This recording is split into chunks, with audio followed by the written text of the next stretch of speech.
Vamos trazer o começo, então, dessa matéria, o texto aqui do nosso mestre Teatro do Absurdo, A Escandalosa Prisão, de Felipe Martins. Você faz uma menção aqui também, né? Uma citação ao diálogo, muito o diálogo bem. entre o Polo e Sócrates no diálogo, na obra Górgias, de Platão. Polo diz o seguinte: assim, pois, tu preferes sofrer uma injustiça a praticá-la? E o Sócrates responde: eu não quereria nenhuma nem outra coisa, mas se fosse imperioso ou praticar ou sofrer uma injustiça, eu preferiria sofrê-la a praticá-la. Briga começa assim o texto. A prisão de Felipe Martins é o caso mais absurdo da justiça brasileira em muitas décadas. Uma espécie de síntese explicativa do apagar das luzes do direito no país. Em 8 de agosto próximo, o ex-assessor internacional da presidência da República completará 6 meses de cárcere sem que haja qualquer evidência de crime contra ele e por um motivo que há muito tempo já foi esvaziado: a inexistente viagem de Felipe para Orlando em 30 de dezembro de 2022. Quando se faz uma viagem presidencial, o governo elabora várias listas. Nesse caso da viagem do Bolsonaro para Orlando, foram elaboradas 21 listas. O nome do Felipe Martins aparecia nas primeiras listas. Ele, de fato, iria com o presidente. Mas, a partir da 15ª lista, ele não aparece mais. Ele não aparece. Ou seja, ele disse: olha, eu não vou. Eu vou com a minha esposa para Ponta Grossa. Eu vou mudar. Não quero ir. Ele não foi para Orlando. Ele não foi. Mas aí entrou alguém, tá? Primeiro o delator Mauro Cid, foi encontrada uma lista com o nome do Felipe Martins no computador do Mauro Cid. Uma lista que é uma lista de arquivo Word, ou seja, um arquivo editável. Exatamente. Todo mundo sabe, qualquer criança sabe que um arquivo Word pode ser editável. E isso jamais um arquivo Word é aceito como prova num processo judicial. Jamais. Isso jamais acontece. Mas o Alexandre de Moraes e o Fábio Álvares Shor, que é o delegado, que é o imediato, o braço direito, o que executa as ordens do Alexandre de Moraes, o Fábio Shor, eles acharam que aquilo era uma prova de que ele tinha viajado. Não seria crime se ele tivesse viajado, mas eles acharam que aquilo era uma prova e uma fuga. Veja bem. Aí tem outras coisas. O Felipe Martins foi para Curitiba. Existem provas que são as passagens aéreas e a confirmação oficial pela Latam, que é a empresa aérea, né, que fez a viagem. A empresa aérea confirmou oficialmente que ele e a esposa se dirigiram no dia 31 de dezembro de 2022 para Curitiba. De Curitiba, eles foram para Ponta Grossa, que fica a 100 quilômetros, onde reside a família da esposa e onde o Felipe Martins esteve todo esse tempo, desde o comecinho de 2023 até a sua prisão em 8 de fevereiro de 2024. Ele esteve em Ponta Grossa durante todo esse tempo. Ele fez apenas uma viagem, que foi para Carambeí, em que ele foi visitar uma plantação de lavanda, tem lá muito bonita. Ele foi visitar, tem a foto dele, inclusive, dele com a esposa e tal, essa foto amplamente divulgada, né, dele com a esposa, lá em 2023, né, lá porque ele morava em Ponta Grossa. Outras provas de que ele estava em Ponta Grossa: recibos de iFood, recibos de Uber, cartão de crédito. Ele foi até o banco, ele deu o endereço dele em Ponta Grossa no banco, e o delegado Fábio Shor sabia que ele poderia buscar essas fontes, que todas essas fontes... Nós somos vigiados o tempo todo, minha gente. Nós somos vigiados o tempo todo. O governo tem informação sobre onde você esteve, se quiser ter. Entendeu? Se quiser ter, ele tem. Entendeu? Basta buscar, basta acessar as fontes. Eles tinham todas as informações. Ele declarou o imposto de renda naquele endereço. Ele foi preso naquele endereço, acusado de fugir do Brasil. O endereço que ele mesmo forneceu. Ele mesmo forneceu ao governo o endereço em que ele foi preso. Vocês podem imaginar o que é isso? As provas, existem provas de que quando o avião presidencial, no momento em que o avião presidencial sobrevoava o Caribe, o Felipe Martins estava comendo um hambúrguer em Brasília. Tem a nota, tem o horário e a nota do horário, que ele estava lá comendo um hambúrguer em Brasília. É evidente o que aconteceu. Ele ficou. Alguém, não se sabe quem, alguém soprou no ouvido do Alexandre de Moraes e do Fábio Shor que ele tinha fugido. Alguém soprou que ele estava fora do país. E eles não podem voltar atrás. Esquerdista é assim.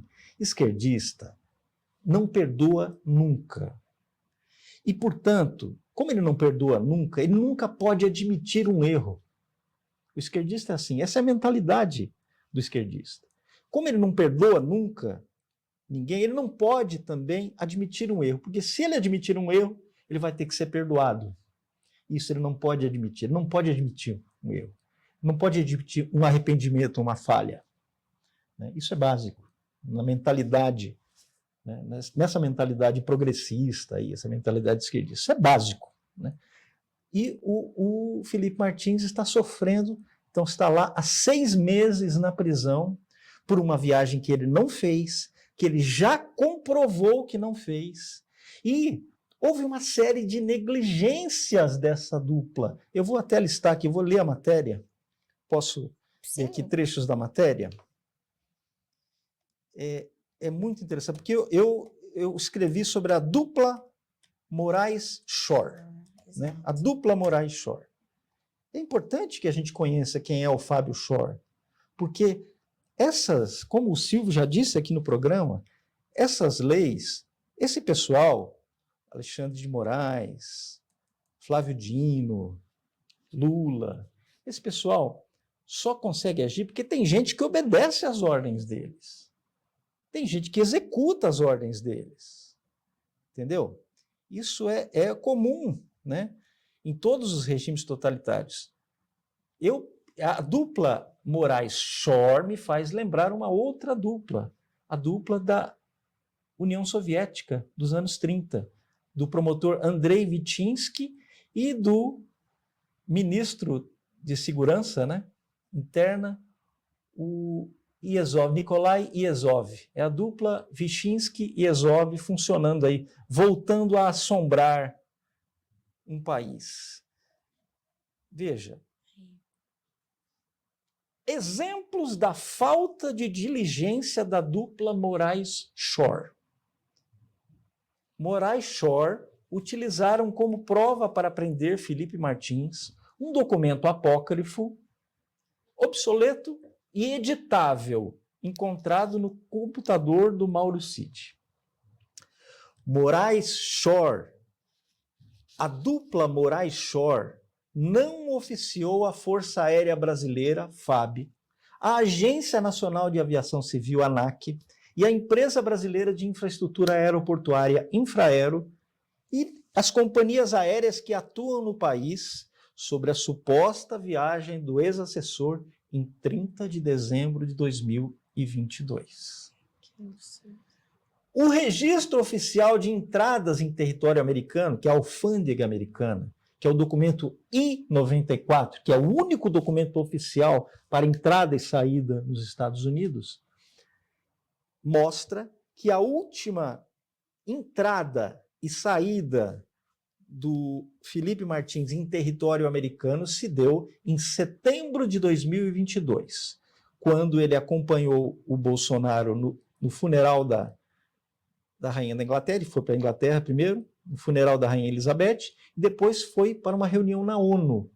Ele acompanhou na ONU em setembro de 2022, em Nova York, no aeroporto John Kennedy, em Nova York. Essa foi a última entrada e saída do Felipe Martins em território americano. Isso quem está dizendo é a alfândega americana, o governo americano, é o documento oficial.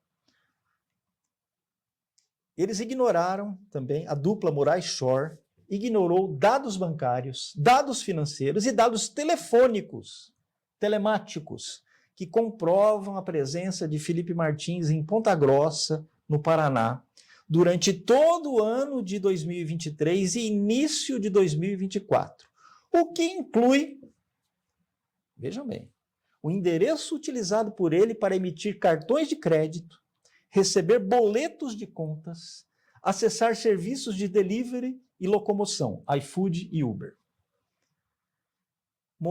A dupla Moraes-Shore ignorou até o momento os dados de geolocalização fornecidos pela operadora TIM, que comprovam a presença de Felipe Martins no Paraná no período da viagem presidencial, desde quando o avião estava no ar e posteriormente. A dupla Moraes-Shore negligenciou inúmeros procedimentos básicos que a Polícia Federal deveria ter adotado, dando início a uma sucessão de erros que culminaram na situação atual. Quando as diligências que deveriam ter sido realizadas antes do pedido de prisão só começaram a ocorrer quando Felipe Martins já estava no cárcere. Tem mais. A Polícia Federal, por ordem da dupla Moraes-Shore, apreendeu ilegalmente os celulares da esposa de Martins, da Annelise Rawaj, e da mãe do ex-assessor, a Claudilene Garcia Pereira. Foram lá na casa dos pais do Felipe Martins, em Votorantim, São Paulo, e apreenderam o celular da mãe do Felipe Martins, apreenderam em Ponta Grossa o celular da Annelise e os computadores pessoais do pai e da mãe do Felipe Martins, sendo que eles não tinham nada a ver com o caso. Isso é o clássico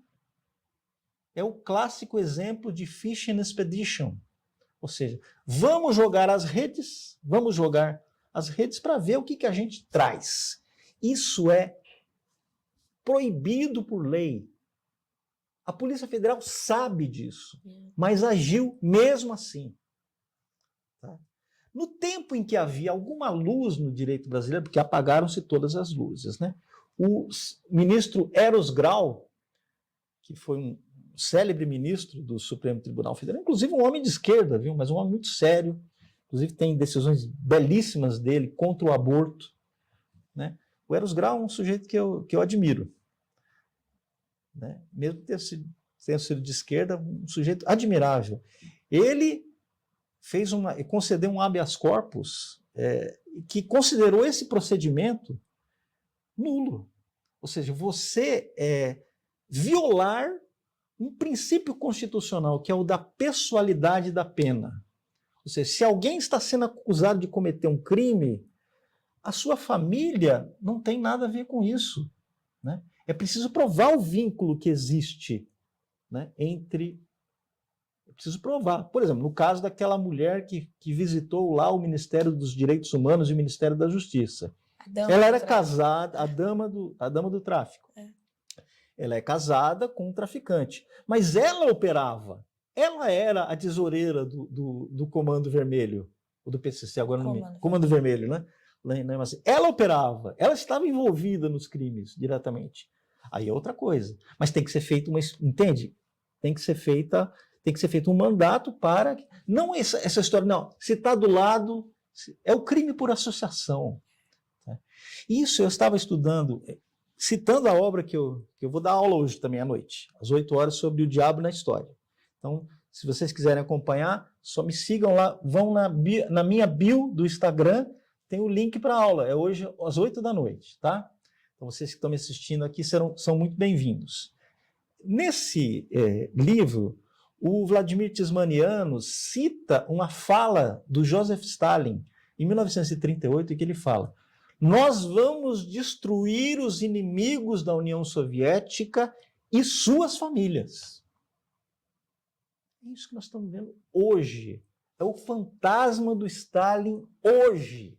Quer dizer, a KGB tomou assim, o complexo de KGB, o complexo de Stasi, o complexo de KGB e o complexo de Stasi tomaram conta da Polícia Federal. que virou uma guarda pretoriana do Alexandre de Moraes. E é isso que eles estão fazendo. É isso que eles estão fazendo, rompendo princípios constitucionais, rompendo o devido processo legal, o direito de defesa, uma série de dificuldades. Eu li todo o pedido, aliás, eu li todos os pedidos de defesa do Felipe Martins na íntegra, aliás, muito bem escritos, né? Em parceria pelo doutor Sebastião Coelho e pelo Ricardo Schaeffer, né, que é advogado também que está atuando no caso. São brilhantes os dois. E, assim, são obras que um dia vão ser publicadas em livro, viu? Espero que um dia eles... Ricardo, uma dica para você e para o doutor Sebastião, publiquem em livro esses pedidos de soltura do Felipe Martins. Vocês estão escrevendo a história do Brasil, viu? Vocês estão escrevendo a história do Brasil nesses pedidos. Tá? Um dia nós vamos contar para os nossos filhos e para os nossos netos a injustiça que o Felipe Martins está sofrendo. Nós vamos contar assim para eles. Né? Então, é o que eu disse. Nós estamos diante de outra não pessoa. O princípio de pessoalidade que está na Constituição Federal, ele nada vale se você considera que existam não pessoas, que possam existir não pessoas, pessoas totalmente destituídas dos seus direitos fundamentais. É o que está acontecendo. O Felipe Martins foi transformado numa não pessoa, unicamente porque ele era assessor do Jair Bolsonaro. Unicamente porque ele, durante um período do governo, deu conselhos para o Jair Bolsonaro, deu orientações para ele. Por isso, unicamente por isso, ele está sendo condenado. Está sendo pagando, né? E essa situação toda do Felipe, é por isso que eu coloquei no título, Teatro do Absurdo. É um teatro do absurdo, que talvez nem o Eugênio Ionesco, que foi o maior autor do Teatro do Absurdo, ao lado de Samuel Beckett, né? Eugênio Ionesco, em 1959, escreveu uma peça intitulada O Rinoceronte, que todas as pessoas começam, numa pequena cidade francesa, todas as pessoas, de repente, começam a se transformar em rinocerontes. Mas um homem se nega a se transformar em rinoceronte, porque é preciso uma coisa, é uma reflexão importante sobre o livre-arbítrio, porque a pessoa só se transforma em rinoceronte na peça se ela aceita ser transformada em rinoceronte. Mas há um personagem, que é o Bérenger. Bérenger se nega a se transformar em rinoceronte. Se nega a se tornar um rinoceronte. Se nega a se transformar em um delator de coisa nenhuma, porque o Felipe Martins já disse, não delatarei, não vou delatar, porque não há o que ser delatado. É muito simples, não há o que ser delatado. Então, diante disso, diante dessas pessoas que estão sucumbindo ao regime PT-STF, eu lembro as palavras de Bérenger: contra todo o mundo eu me defenderei. Eu me defenderei contra todo o mundo. Eu sou o último homem e hei de sê-lo até o fim. Eu não me rendo. É nessas palavras que nós temos que refletir. Nós temos que manter a nossa dignidade humana diante desse sistema opressor, desse sistema tirânico que já destruiu toda a legalidade no Brasil. Ninguém mais acredita na justiça, a verdade é essa. Ninguém mais acredita na justiça. Se amanhã alguém for preso, estou falando de qualquer pessoa, for preso por essas delações torturadas do Alexandre de Moraes e do Fábio Schor, se alguém for preso com base nessas delações, não acredite. Ninguém pode me obrigar a acreditar nisso. Ninguém pode me obrigar a acreditar nessas delações torturadas.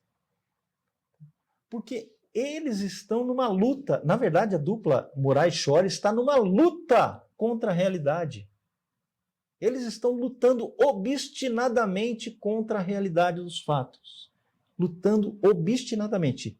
Eles estão torturando os fatos até que os fatos digam o que eles querem.